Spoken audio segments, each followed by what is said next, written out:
Skidded Coils. I'm going to try to show you how to do this real quick, considering I can't find my tripod and everything, so I'm going to have to hold this camera halfway through this. So let me turn this around. Alright, first thing I did is I built myself a wall here, just like that, chains and binders crossed. This pretty much what will happen is usually if this first coil slides, the rest will go with it, because this is the most, this surface right here is the easiest to slide on. It doesn't have that much friction. These usually won't slide because the coil, as you can see, is like perforated. Also, when you pick these coils up, first thing you need to check before you start strapping them is feel how sharp these edges are. These edges here are like rounded. They haven't been machined, so you can pretty much strap right over these without cutting it. If I take my bare hand, if you take your bare hand, you can feel it. So anyway, I'm gonna still put blankets over it because I gotta tarp this, and these tend to be sharp right here. So I'm gonna blanket, and then I'm gonna tarp it, and I'm gonna show you what this is gonna look like. I'm gonna take one of these straps, I'm gonna strap it around the front, probably the front top of this one, maybe the front bottom one, I don't know, I'll have to figure it out real quick. And then I'm gonna do an X pattern, and I might even belly strap this one. I'm not 100% sure. You know, it's better to be safe than sorry. So we'll see how this goes. I'll pull the camera back up when I have it strapped back up. All right, here's how I got it strapped up. Now, technically, I do have chain protectors with a rubber on it. I could probably put chains on these, but sometimes that rubber will cut through, and he pretty much, the guy here loading this, said that they didn't want these marked at all. So I figured, you know, straps will be good enough. So I put my blankets on top, pretty much protect my tarps and protect these straps. But like I said, these edges are nice and clean, they're nice and rounded. There's nothing, you can't, you know, I can't cut my finger off, you know, even if I wanted to. Now these, on the other hand, these are sharp. So that's why I put the tarp on it, to keep it away from the, not the tarp, the moving blanket on it to keep it away from the tarp. Now, when you do this, I'm gonna show you, always go for the spools, because these sometimes can cut. Depends how messed up they are on your trailer. This trailer is pretty new still, so they're not too bad. But, you know, that's a sharp, well, not a sharp, but a rough edge right there. When you do this, you start out all the way on this side, pretty much almost on top of this part of the winch. And by the time you're done, it'll either be almost to the other side or at least in the middle. So I crisscross these, put two straps over the top. So that's 5, 10, 15, 20, and then, you know, the floor. So there's over 20,000 pounds of securement right there. I was gonna take one and run it around the front here, but sometimes these pallets are pretty big, and you can usually keep the strap up on the corner of the pallet there and act as kind of like a retaining strap to keep it from sliding forward. But I don't think this is going anywhere. Like I said, I got the temporary headboard here now. You don't want to leave much room, but where I had to put it down at, I didn't have much choice. So you know, there's about an inch or two of room there. So if it slides, these you want to keep kind of right next to each other, so they ain't sliding around. You know, he tried top one, he didn't do a real good job on, but the bottom ones he got. And he put 3 on the middle, because pretty much it's held in from the front and back. Same thing, did a crisscross pattern with 2 over the top. Same thing here in the back, crisscross pattern, 2 over the top. These coils, I think he said, are 8,000 pounds a piece, so I got 48,000 pounds on here, maybe like 48,500 or something. So that's that.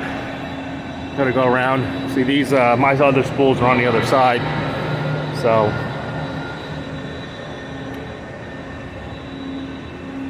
I'll go around. Over here I screwed up, but like I said, this is not really what you want to do. Like I said, it's a newer trailer. I'm pretty confident. Like, see what happens when you have older trailers that are boogered up. Things get cut, they get sharp. But you want to always put the strap down on these spools. Also, a lot of guys like to strap to the rubber rail. I know what the rubber rail is rated for, and everything, but you know what? I've seen these rubber rails get ripped off time and time again, either from getting hit or just the welds failing. So I always strap right here around where the spools connect to. If you look at the spool rating, pretty much it's rated just as much as these rubber rails. Also, it makes it easier, so you don't have the hook falling off unless you loop it over. But then again, I like keeping all my straps inside the rubber rail in case anybody ever hits me, or side swipes me or anything, or I go off into the ditch and go through trees or whatnot, or anything that can happen. This load ain't going nowhere. There ain't nothing. It'll squish this rubber rail or rip it off, but at least in the meantime, the rubber rail will get all the damage, and the straps will still hopefully, keep this load secure and keep it from flying through the cab and killing me, or flying and killing somebody else. Because God forbid, if any of these fell off, you imagine an 8,000 pound coil, one of these skidded coils coming down the road at you in a car or something. So, also, this trailer, the air is out of it right now, and with all this weight, I got tons of room still under here. You got to watch out for that. I've seen a lot of new guys mess up tires. Some of these trailers, when these squat, they'll put the spools right in the tire. You don't want to do that. And sometimes you get enough weight on there, depending on the distance, and you put the spool right here. Going down the road, when you make turns and stuff, it'll dig into this tire. So I know this trailer really well. There's no way this is ever going to get anywhere near that unless this axle's bent. So always keep an eye on that too. So I'm gonna tarp this and hopefully show you with the tarp on it. I got 6-foot tarps. They're 18 cm, so they're thick, they're heavy. I also double stack these coils, so I only have to throw one tarp. So we'll see how this goes. Okay, real quick, what I'm doing here is I'm folding the tarp up underneath here.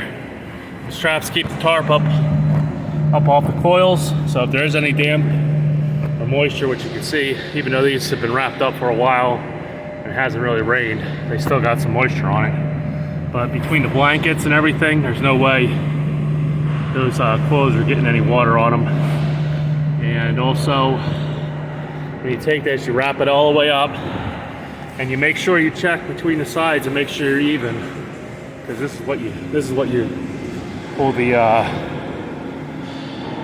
the bungees on. So you got to make sure this is even on both sides. And you come up, and now I have this headboard here, right? Well, I'm not going to pull it up right now, but I take the blanket and I leave it folded and I put it over here. All right. So right now this is on top of the blanket. This ain't going to cut this tarp. And I fold the blanket down here. I guess I'll show you. I fold the blanket down into the chain here. I stuff it in between the chain. See that? There's no way that's going to cut the tarp now. So,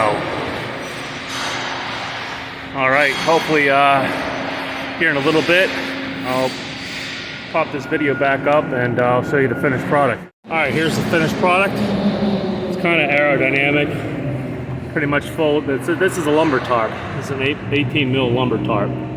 So I fold the flap up underneath. I fold as much in as I can, and then I fold the sides up, and then I put my other tarp on top, strap it down. It's holding this down. Then over here, since I got the wood right here, I got this all bungeed up real good. You don't want this flapping around. But like I said before, I put the blankets up on the edge of the wood here, so that ain't coming through. And then I just go down with the bungees.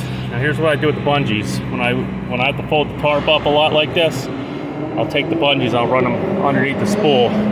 Keeps this tarp from popping out when you're going down the road. It holds it in there real nice and tight. and it doesn't go anywhere. So, you know, there's a few spots where I went over and over the rubber rails, but pretty much if this was a lot longer and I didn't have to fold that much, I probably would have just looped it up underneath the rail all the way around. And back here, I just take a 2-inch strap, put it down, holds this all down, go around here.